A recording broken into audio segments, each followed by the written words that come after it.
All right, Jules, enough alpha male machismo. Let's talk about the man who is the opposite of the macho alpha male. That would be the large insect-like figure of Thomas Tuchel. On Monday, we talked about how Lampard was dismissed. We've all written about it. We've all given reasons. We've all given reasons about why Tuchel came in.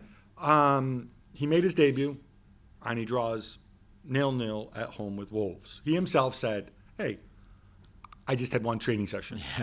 Any conclusions you want to draw from this game? So, Wolves at home for a first game, considering the run that they've been on and that they're going to come to defend and park the bus, the bus and the double-decker bus, everything you want, was not a great gift, but, it doesn't decide that. I had a message in the afternoon saying, what they saw on training on Tuesday night, the only training session, as you mentioned, is going to change a few things. You see the tactics going to be different. It was indeed that 3-4-3. And do you remember, funnily, we made a joke and we said, maybe he will play a bit like what Peter Bosz did with Havertz at Leverkusen, the 3-4-3, the magic box. The 2 number 10, the magic box behind the striker, etc. It was not exactly that, but certainly there was a... All right, let's just describe this for people who might not know what you're talking about, because you're talking about essentially 2 central midfielders, and it was Jorginho and Kovacic, no Mason Mount, and then effectively 2 attacking midfielders or number 10s or whatever you want to call them, who were Kai Havertz and Hakim Ziyech, right? Yeah. This was the Peter Bosz prescription. Yes, it's very much that. I kind of feel like I'm not going to judge it. Chelsea were poor. Chelsea didn't really create that many clear-cut chances. They had stupid amounts of possession, but that's also fine because Nuno Espirito Santo has his injuries. So he said, let's play the 8-0-2 formation, whatever. Do we have any indication this is something he'll do again? So I think it was more for this game. But I think he can come back. I think we will see a lot of flexibility. For sure, I think it might be a very different formation against Burnley, both in the tactical formation and also the personnel. At the weekend, I know he's a big fan of N'Golo Kante, so I've got no doubt that Kante, whenever he's fit or ready to go, even if he's not fully 100%, will come back into this team. For Jorginho or Kovacic, I don't know which one, but we also know that Tuchel likes Jorginho. And Jorginho yesterday played straight in and had all those passes, and it was... All right. I got to say about this, okay? So Jorginho has a certain very specific image here in England, right?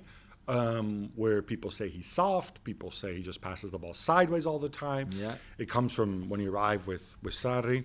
My friend, who works in the world of data and analytics, made the point, basically he tweeted this, said should we tell Chelsea fans that Tuchel is basically an upgraded version of Sarri, and this is what they're going to get, Sarri ball. In other words, pressing high and possession and just a lot of the ball and a lot of passes waiting for the right moment. Because honestly, I don't know why. I don't know if Jorginho has body odor or something, but even last night, I was watching the highlights on the BBC after the game, and first thing guys is oh, look, people will be surprised to see Jorginho in there. And next thing I imagine, he's just a big turd who's worthless, right? Honestly, But this is one of Tuchel's ideas. Yeah, it is it's part of his plan, 100% for sure. He certainly feels he needs someone like that, and I was not surprised to see Jorginho back in the team, as we said, like Rudiger and Thiago Silva, and even Azpilicueta to a certain extent. But again, he will have other options. He will have other plans. This is someone who could be very flexible, who is very, very good tactically. But he saw in Hudson-Odoi someone who could play that wing back role. The Reece James role? Yeah, let's see if he could develop into really that kind of player. But again, I think we will see different position, different plans, different ideas.